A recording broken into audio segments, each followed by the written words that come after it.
Hey everybody, welcome back to Work Life 360. I am here with Keji Moses. I'm super excited to have her here on the pod. Um, Mentioned to you before we started recording, I caught you on Dr. Robin and we shared a little bit of quick hit time together. And I really was touched with how you advocate for yourself. And I really honestly just wanted to have a conversation to find a little bit more about your journey and what brought you to the advocacy work that you're doing now, and how do you facilitate health for yourself, and what does that mean? So, I'm super excited to talk to you and see where the conversation goes. But if you'd like to introduce yourself, and then we'll just kind of go from there. Yeah, so my name is Keji Moses, and I'm the founder and CEO of MAYAH'S Legacy. So I'll talk a little bit more about MAYAH'S Legacy later on. But the whole idea of advocacy and looking after myself it came from some of the issues that I had whilst growing up, and the reason why I've linked it to that, and I've identified that is because there was a perception that I got that to put yourself first is actually selfish. How dare you think about you? Put everybody else first. Everybody else matters more than you do. So over the years, I always compensate for that by not having boundaries in terms of how I relate with other people. So I would allow people to use me as the dumping ground. So, you dump your emotions on me, I'm there, I'm the understanding one, I would listen to you and not really take the time to look after myself. So over the years, that wasn't sustainable, and I became very tired, and physically it was beginning to show up in my health. I was in and out of hospital. I'll have issues with cystic my ovaries. I'll have hormonal issues, which were triggered by stress and anxiety. And I think over the years, what had gotten me to this point is a lot of personal development, a lot of listening to, I would say, I listen to Oprah, I listen to Iyanla Vanzant. I don't know if you've heard of her. And they would talk about, looking after yourself, taking care of you. And the whole concept was like, at first, it didn't really settle well with me, because I thought that was a little bit, that's not the sort of message that I heard over the years. But I soon started to put into practice some of the things and the tools that they've given to me. So in doing that, I began to find myself again. I was establishing boundaries in relationships. I would not allow myself to be used as a dumping ground. I acknowledged my limits, and what I could not take on, I would not take it on.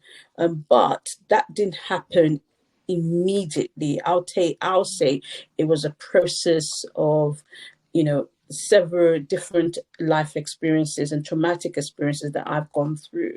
That was the awakening for me.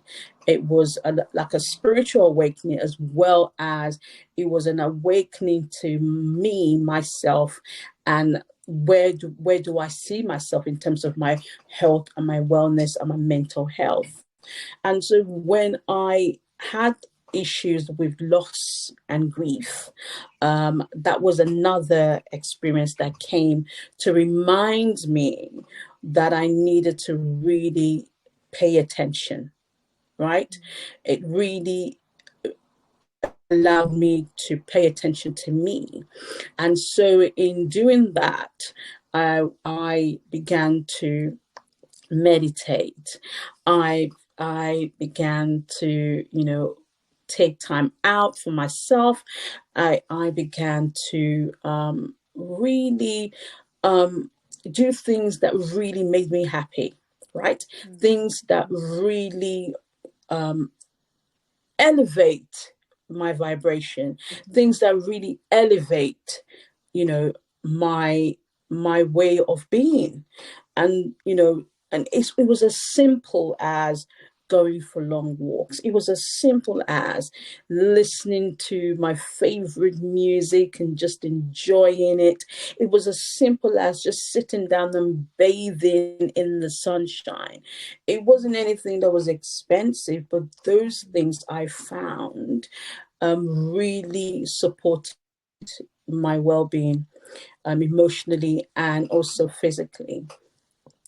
But there was an area of my life that I would have to be honest about, that I really, really struggled when it comes to self-care.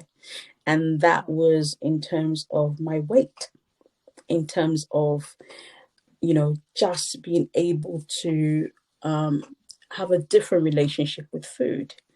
And that has been one of the challenging journeys in terms of my, mental health and my well-being. It's still an ongoing journey, I would say. But what I did identify is that I use food as a way of an emotional comfort. So instead of me looking for another way to deal with my stress, I will definitely go to food, and I will use that as a way to comfort myself. So there are many points in my journey, pivotal points in my journey, that situation and circumstances had come into my life to wake me up. And sometimes, I don't know, someone might be listening to this and they feel like they're in a rut. They need to get out, and they need to, do things that would kind of make sure that they function at optimal level. I would say pause and pay attention to what your body is saying. Pay attention to what the circumstances or the emotional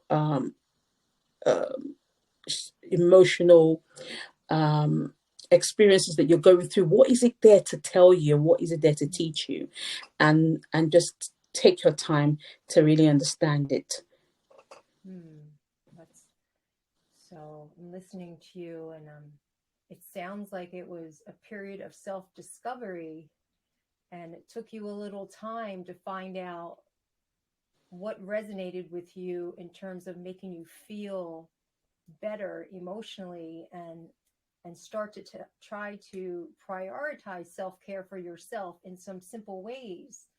And I think particularly for folks in my industry, we're in the logistics supply chain world, it's 24/7. A lot of folks I will see, they're very sedentary, sitting 12, 15 hours a day, a lot of stress. And we talk all the time about the importance of movement and how we nourish our body and how we just allow ourselves some time to be, which you mentioned, just allowing yourself to go out and just be. These are really simple things to do, but I think we're in this reality now where work is more of a focus. And because of all of our obligations financially, I mean, I can't even imagine, for folks listening in that are maybe a single parent, like it's really, really hard to do that when you have other responsibilities. But you had mentioned, the fact of loss and grief in your life. And I think the last couple years, we kind of felt our mortality a little bit. And I think companies and organizations really started to take that to heart and allow people more space to be, breaking down some of the expectations. Some of the things I'm concerned about is now people are re-entering the workforce again. Some have limited choices as to whether they're going to still work remotely or go into the office. And Yeah. that's yet another transition.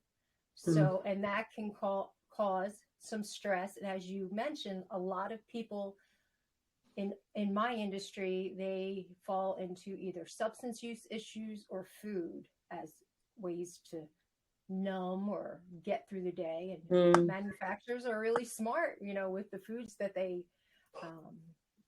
put out there. A lot of processed foods. They understand the effects of processed food and sugar on our cravings. So then our just it's a hard battle. And I just think that the more mindful we are about how we're fueling ourselves throughout the day is really important. And if I could just create some space for you, I want to say for folks who maybe weight is a struggle for them, we're taught by society what the perfect body image looks like, and I think for women especially, it puts a lot of undue stress, anxiety, and emotional kind of trauma. And we tend to judge ourselves. Unlike, if you look at plants out in nature, we're not judging one tree or one flower or one bush or rocks or whatever. We don't judge things the way we judge ourselves, and I always like to tell folks, that, and a majority of the folks that I work with, they are trying to make healthier decisions. You can be skinny and be unhealthy, and you can be heavier and be healthy. So as long as you're checking in with your doctor, get your biometric screenings in, and know how your body's functioning, being aware of your body, your energy levels, how you're sleeping, your hormones, which you spoke of, your metabolism, and even vitamins and minerals, like all those things are really important to test and start kind of getting your numbers when you're younger, so that when you're older, you can kind of see where you are on the scheme of health. Because it's like with anything in life, you're going to have those times where maybe you're not making the most healthy health choices because of whatever reason, but the more cognizant you are of your health, how you feel, how you're functioning, if you're able to think, do you feel good? Are you able to have fun? I think that is for me, I think, way more important than any measure on any scale. So what are your thoughts on that? I totally agree with that. And it's so easy to jump on the next health diet program or health diet challenges and not really deal with the real issues. Because most times what I've found is there is an underlying issue, which sometimes is psychological and emotional. And it's the root of it. And if the root of it is not actually dealt with, there is a repetitive cycle. You might lose the 25 pounds here and then pile it back on, and then there's another health program comes up and you jump on that, and you lose the weight and you put it back on. But if you're not self-aware and enough to understand what is the triggers, what are your triggers, and understand your body really, you could find yourself going over those like a yo-yo diet experience, and that isn't in itself is not healthy. It's not good for your body, it's not good for your mind, and it's not good for your mental health. And making our mental health a priority is still something I think. I'm not sure whether the whole experience of lockdown and the whole experience of the pandemic as really people have paid attention to the lessons of the whole thing. For me, it really made me understand that my mental health is a priority. my well-being is a priority. And coming out of it, I definitely don't want to go back to the way that I've done things before. Now I listen when I feel like my body, my energy level is low, I'm feeling tired, and my body is telling me you need to slow down. I slow down. It doesn't matter, if you want me to give you, a deadline tomorrow. I'll find a way to try and navigate through that. But most importantly, I make my mental health a priority, because if I'm not functioning at my optimal level, then everything else breaks down. I can't be the parent I need to be to my children. I can't be the I can't be an employee that you want me to be, and turning up every day and delivering and being productive if I am not mentally well. And I think every single part of it, it's interlinked, and I really hope that employers understand that if you want the organization to thrive, the members must also thrive. You cannot have an organization to blossom and flourish where the members are not flourishing. So it is the responsibility of organizations and corporations to really pay attention and make it a priority. Yes. I think some of the research that's out there now shows the shift in what employees are looking for in the workplace. It's very different than it was 20 years ago. I mean, most of us, so I'm going to go back in time a little bit. Like my parents growing up, they had one job they worked at forever, and we had a community. So we knew our neighbors. We were very socially active. We ate meals together. There was work, and then there was home. And I think with the way technology has evolved, while there are these wonderful opportunities, people are looking for more now from work. Some folks are they're less engaged, I should say, in their community with community activities or even church or religious affiliations. So they're looking for the workplace to really be the place that gives them a sense of purpose, gives them a sense of belonging, where they feel respected. And the things that you could do 20 years ago as an employer and get away with, unfortunately, that's not the case today. No. Depending on the some organizations, they still are good at disguising some things, but eventually, when people get in there, you see high turnover, kind of learn, who's just providing lip service and who really is supporting health and well-being. And I really loved what you said about it's all linked. I think that's really important. How you feel mentally and emotionally affects your vessel.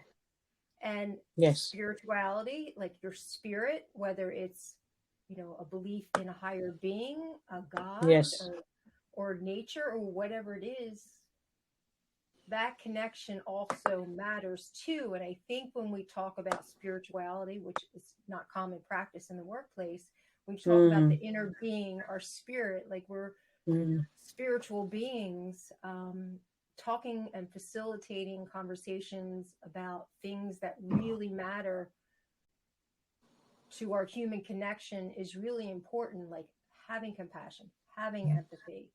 Somebody's sharing a story of somebody maybe in the family member who has a cancer diagnosis, or maybe you have a health issue. It was taboo before to talk about these things, but I think now it's really important that employers understand that creating a psychologically safe space for an employee to bring some maybe mental health issues, emotional health issues to work and have somebody to talk to really is a valuable way to make people feel worthy and supported at work. Yes. I don't know what your experience is with that. So. I mean, one of the challenges, one of the things that like you said, I totally agree with that. And I worked for an organization for 18 years. And I actually thought that that was it, really. I would retire with this organization. And then life happens. You know, I went on a career break, which was the best thing ever for me. I'm sure not a lot of people are in the position to be able to do that, but I was in a position to do that. And I took a year out, and that was a defining moment in terms of my, journey to having a better balance in my life. And then, after that, I decided, okay, what do I want to do now? And then I didn't really want to go back to a job that would tie me down. I wanted to be able to have that flexibility, and I felt like I was more in control. Even though, yes, I had bills to pay, and and things to deal with in terms of my finances. But I think at the top of the list, what was more important was, would I be happy here, right? And does this job give me the flexibility that I need in terms of having balance? A lot of people will say there's not such thing as work-life balance. But I guess you have to define what balance is for you. I think it's an individual thing. And I've got two young children, and they were at the top of the list.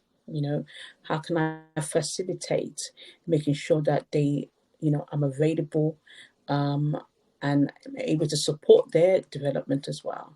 Because I didn't want a situation like when I was growing up, where my mother worked 3 jobs, and I didn't really get to see her. She was there and she wasn't there. And I didn't want to have that repeated. And even though she worked 3 jobs, she didn't become a millionaire. Do you understand what I mean? It was never, it was just catching up, playing catch up all throughout the years. So I just didn't see the value in that, although, yes, it supported us whilst growing up, and I'm really grateful for that. But I wanted to do it differently. And therefore, I wanted, after 18 years with an organization, I wanted to be a lot more flexible. So I thought to myself, what can I do that would allow me to have control over my time? And then begin to work my way through and navigate my way through. And I think employers have to be mindful of that, and not pretend that the world is still the same. And given that flexibility, I remember there's in the UK, one of the MPs said, civil servants need to go back to work. You need to turn up at work. They should not be working at home. And he was just blowing a trumpet, and no one was listening. Everyone that was up to now, it's like there's an awakening. People are making decisions and taking back control over their time. And so you, as a politician who's earning X amount of money every year, you can say whatever you want to say. We are making decisions and taking control of our lives. And now they want to sell the actual buildings because nobody's turning up to work. Yes. Because people are like, I'm not going to. Give me the flexibility. I can work 2 days at home and I can work 2 days at office, but give me that flexibility, and I would deliver. And I think that's the most important thing. There is a level of fear that if you give people more flexibility and you give them control over their time, they will not deliver. But people are actually delivering. And so, yeah, it's a different way of seeing things. Well, I'm listening to, so you're creating a different childhood experience for your children. So I think that's beautiful. So you've acknowledged the hardships that your mother went through, that she felt she needed to do based upon circumstances. And I think that, Yes. Yeah, so I think without, judging our parents or judging other people, when we Mm, just, my daughter's so 36, but if I were to go back in time, kind of the same thing, like I prioritize my time with her because I didn't have that with my family.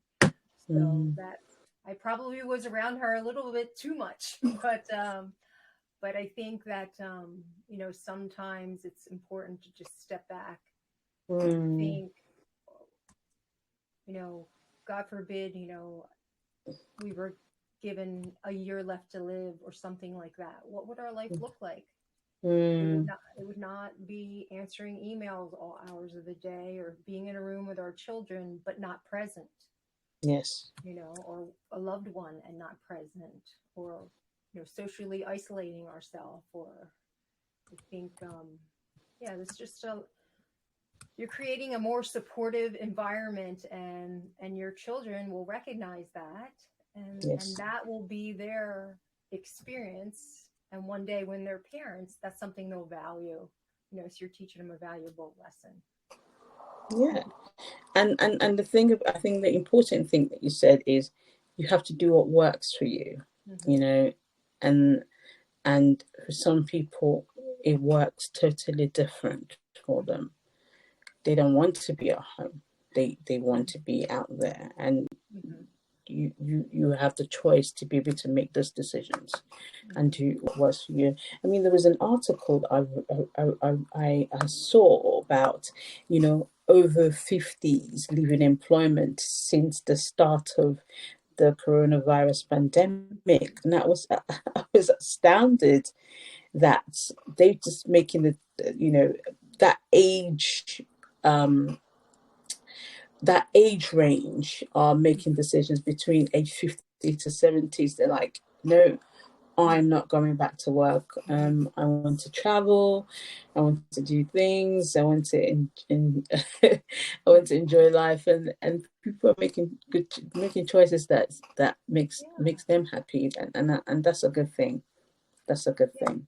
I think, too. So I turned 55 a couple weeks ago. Oh. So so it's interesting. My perspectives about work and my priorities are very different than they were in my 40s. And Mm, coupled again with the pandemic, that's when I really started to take to heart the importance of exploring spirituality, my inner self, my being, and like how can I contribute to society in a way that's not necessarily in a role, in a position within organization. How can I best advocate for people that I know don't have the means, or mm, based upon different social determinants of health, they're not in a place where they can have access to health care, medical care, good schools, transportation. In Arizona, we have a lot of Native American populations here, so I've been spending some time, volunteering with them and talking about mental health, and just getting to know them, and just trying to be an advocate for special populations that have often been neglected. And COVID definitely, was devastating to this community. I have tribal land all around me. So, mm, so for me, since COVID, that's been something that's really been important to me. So I make mm, sure, once or twice a month, I meet the group not too far from here, and we do a little mm, workout together, and then we all sit down under some shade, and we have some conversations about, hey, how you feeling today? And really tap into that conversation, and ask them how they're feeling. Is there anything you want to talk about? What did you mm, do? What's happened in your life since I saw you last that brought you some joy? And just caring and spending time mm, with people, I think, for me at this stage in my life, is what I value the most. mm, And work is a part of that. But as we again continue to transition, it's what work am I doing? It's not about the paycheck. It's about what I'm doing, what services I'm providing. So at yes. my age, I'm like, not super rich, but I'm able to pay my bills. I'm thankful for my health. And like yourself, like I had some hormone issues, some thyroid issues because I was working, and school, and not a lot of self-care time.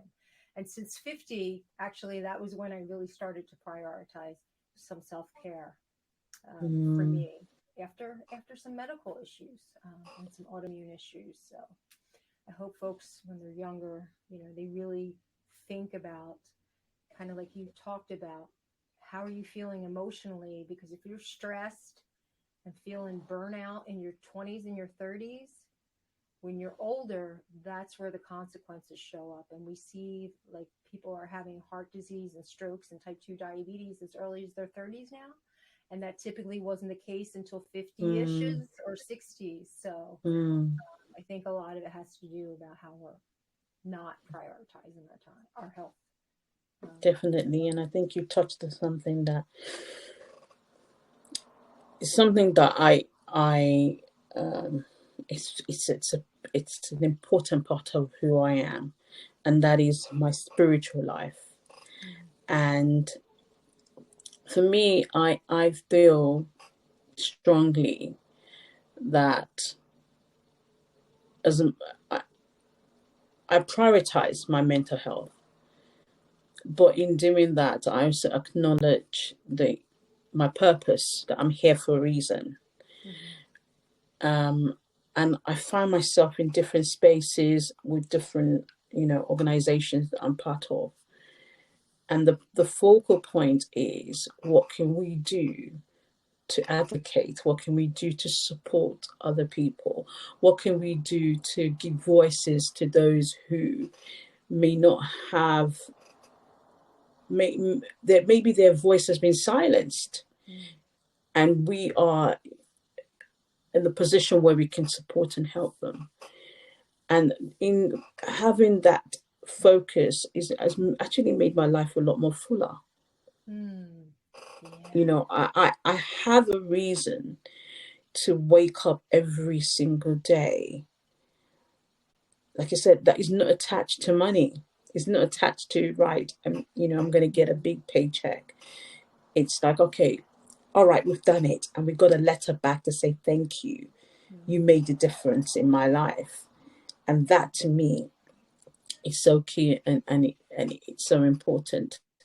And the what I found is that also has helped me to improve my mental health, because of, the joy I feel in doing what I'm doing, and giving that positive energy into the world. In a way, it comes back to you many folds, and even beyond your wildest dreams. I believe is important. Yes, it feels so different when you're doing work that you connect with, and that's bringing joy and facilitating health and well-being for another person.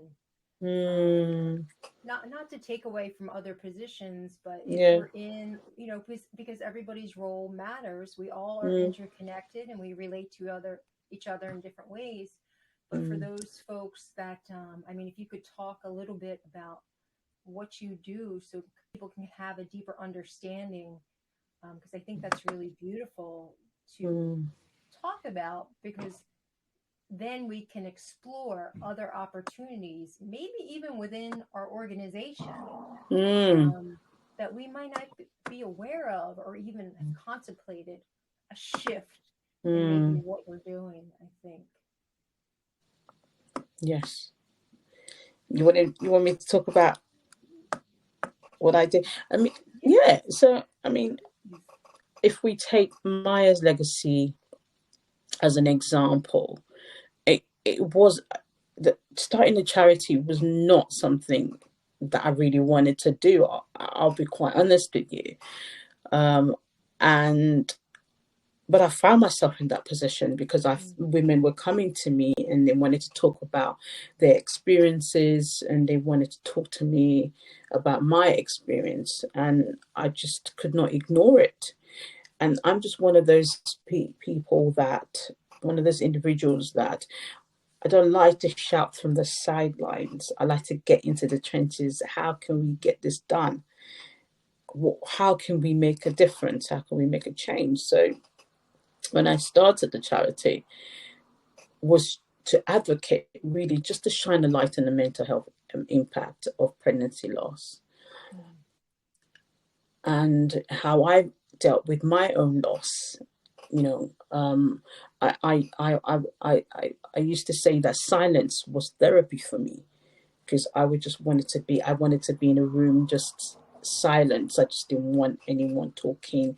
I really didn't want to engage with anyone, but that really allowed me to go inwards and then eventually begin to open up and speak about those experiences, those things that I was experiencing. And so, Maya's Legacy is an advocacy charity, just shining a light and going to different spaces and talking about the mental health impact. But most importantly, I believe there is a shift in what we're doing at the moment, and that is, how can we begin to equip and empower those who have experienced loss to be able to have the tools to speak up for themselves, to have the tools and the courage to be able to have, tap into the intuition, to to trust themselves again. Because I always say, you are the expert of your body. You can go to the GP and say, okay, he might say, how do you feel? But if you're not aware of what is happening in your body, you might not be able to kind of give him, an idea of what's going on. So you need to understand you.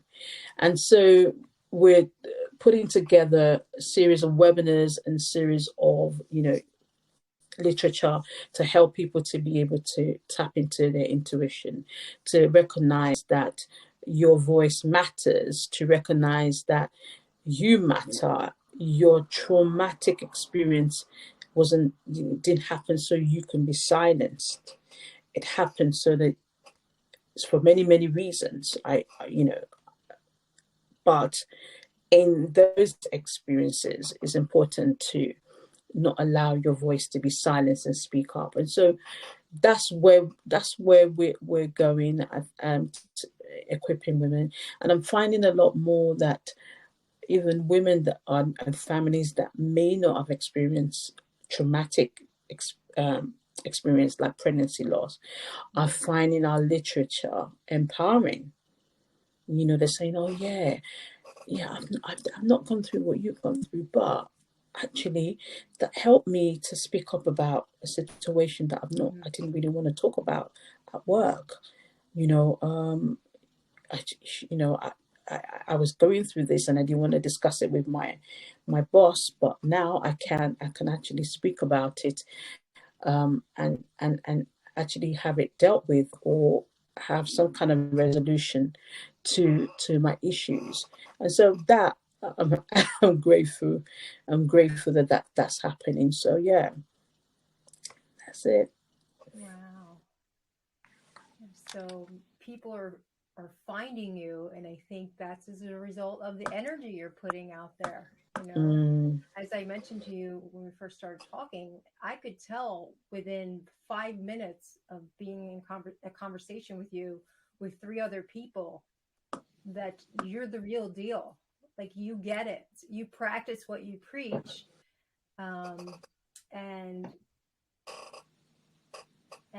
kind of just, I was very curious to find out what the steps were where you started to have a voice for yourself, and you started to say, you mentioned Oprah, like, being very influential.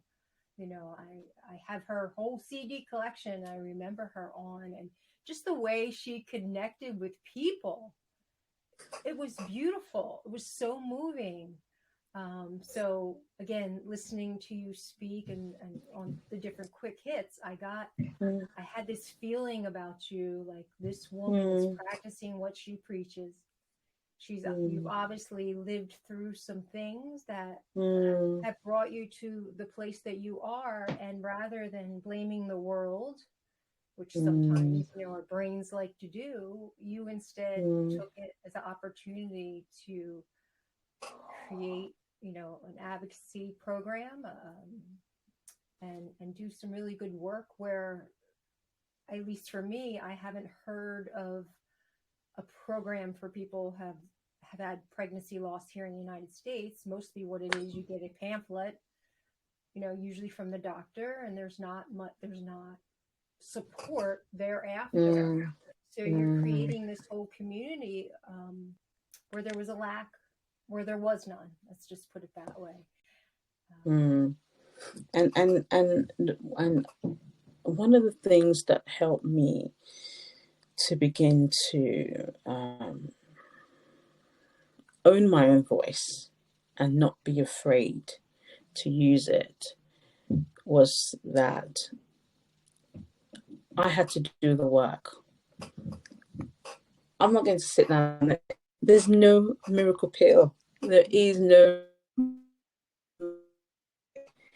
You have to be willing to do the work. And doing the work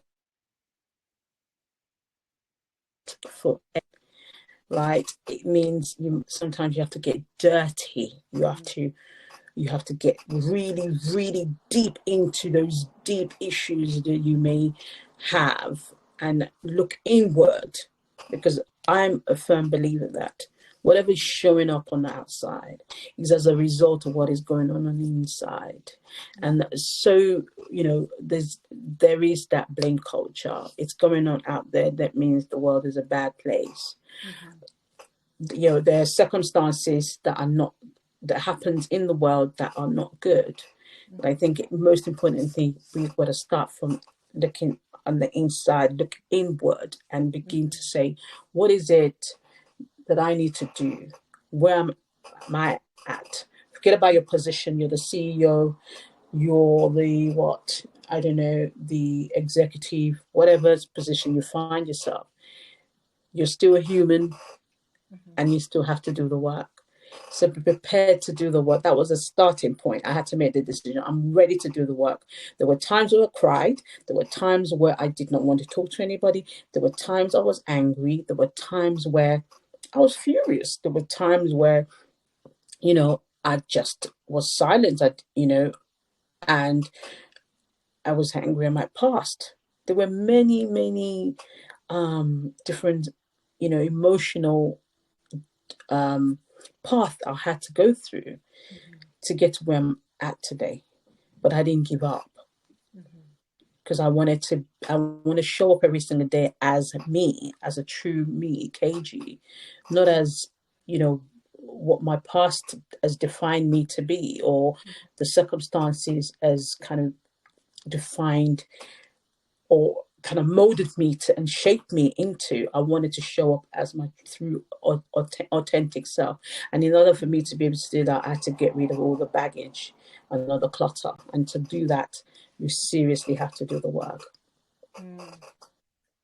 So what do you think helped you, again, instead of blaming the world and staying in your situation, which a lot of people have a tendency to do, because they don't want to do the work, because the work can be exhausting. Yeah. What was like a special moment or a certain shift? Maybe it was a certain incident, or maybe a health issue, or can you pinpoint kind of where you made that choice? Like, oh yeah, I need to really get into me and discover those parts about me that I love, I respect, and I want them to shine, to shift maybe, your circumstances. Yeah. Not everybody does that, Yeah. I think I was just tired. I was just tired. Mentally and emotionally tired and exhausted. And I just couldn't really move on. Before, when I was tired and exhausted, I always found a way around it. So I masked things. I wasn't really dealing with issues, so I'll mask it, and then that will keep me going for another 5 years, and that will be good enough. But at the point where I had my loss, where I had to go through that excruciating experience, I was just tired. I was tired, and I thought, I cannot go on like this any longer. It's either, I'll be honest with you, and I think this conversation went, is either things change or this is it for me. Is either things change or this is it for me. And so that decision, I used the analogy of me standing at the top of a cliff, and it was either I jump, right, and that will be the end of it, or I find a way through. And I chose to find a way through. And I knew that that journey and that path is not going to be straight. It's not, but I felt like this was the time that I needed to do it. And if I don't do it now, then I will never do it. And the Keji that's showing up is not really the Keji. That it's not who I am. I was just masking and being someone else. And so the minute I said to myself, I remember it was 2020. I think it was 2020. Yeah, it was the beginning of the pandemic. Everyone was at home, and I said, I am taking my power back. I am taking my power back. I spoke it. I believed it. I released that word, and then I said, whatever it takes, I'm getting my power back. And I started the work through, listening to a lot of encouraging,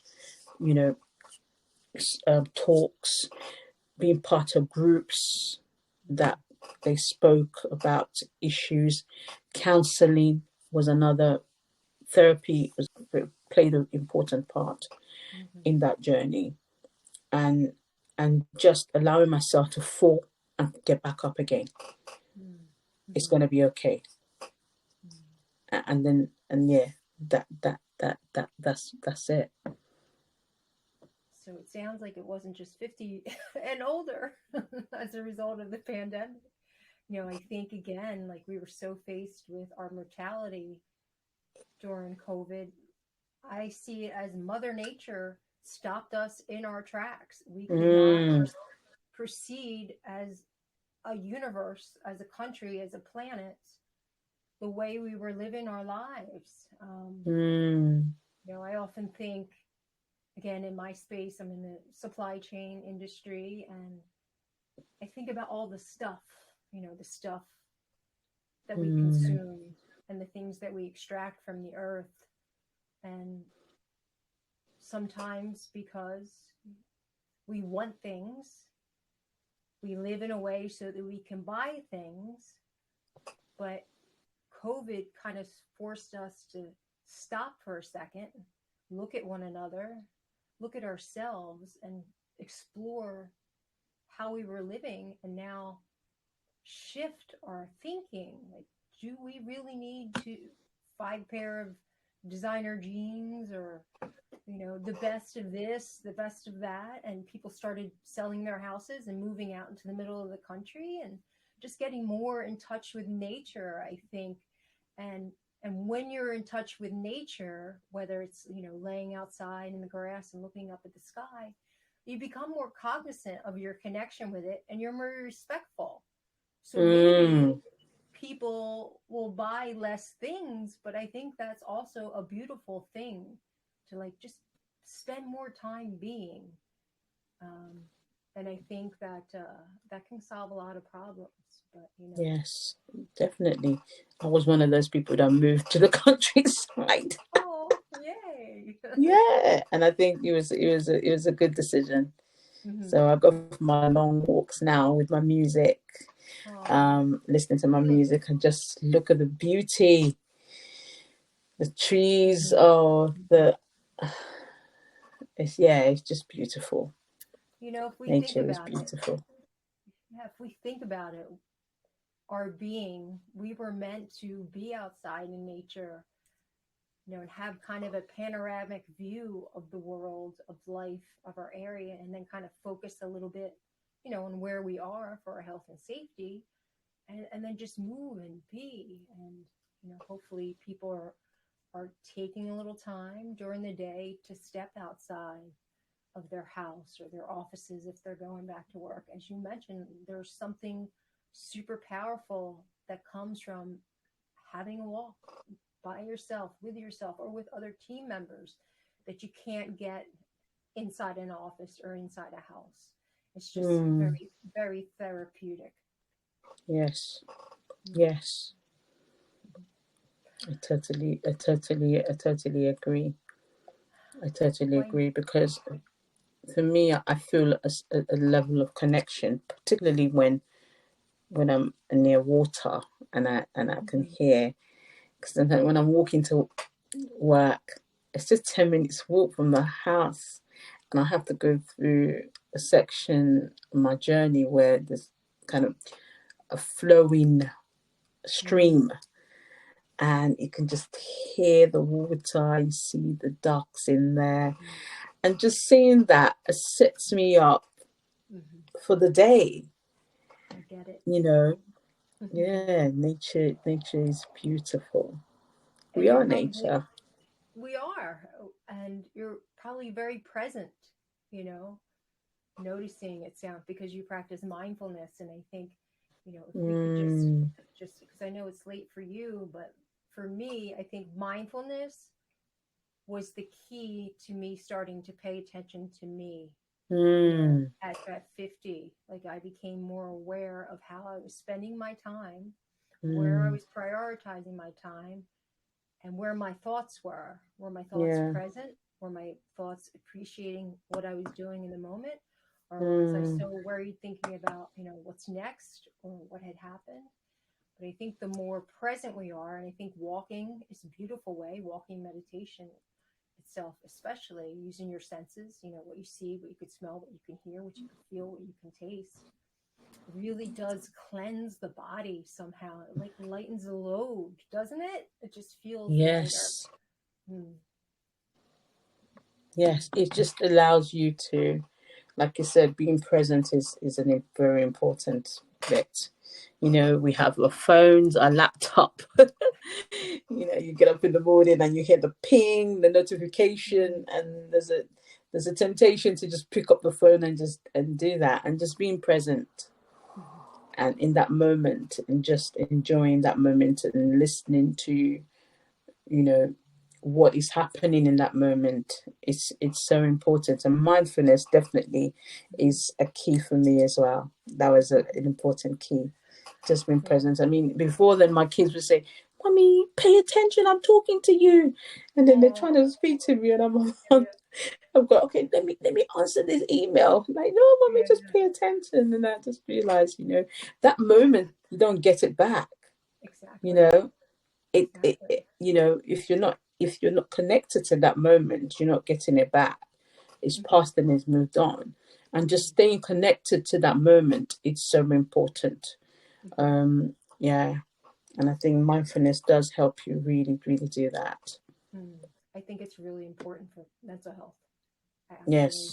So that was a game changer for me when I started to learn that. So. And I wonder what. Oh, sorry. Go ahead. What were you going to say? Yeah, I just wondered. I hope a lot of employers begin to incorporate that in the things that they do at work. I hope that really helps.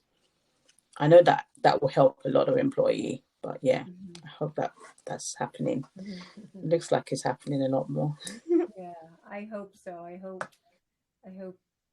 mental health support in the workplace is continued to be supported. But we as humans sometimes can get back into old habits, that aren't necessarily the best. But it's up to us to continue to advocate and have a voice for ourselves. Yes. Yes. Which you've talked about. Yes. Advocate, yes. Speak up for yourself. We would like to leave the listeners, KG, with something that you think would be helpful for them to try over the course of the next week.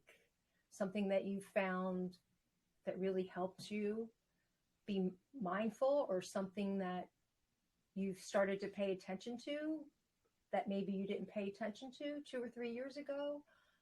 Something of that nature to help them feel more connected with themselves so that they can start to advocate for their health and well-being. What are you thinking? Yes, one thing that I would offer is to be present in the moment and then write down what you're feeling at that moment. So get a journal, a notepad right beside your bed.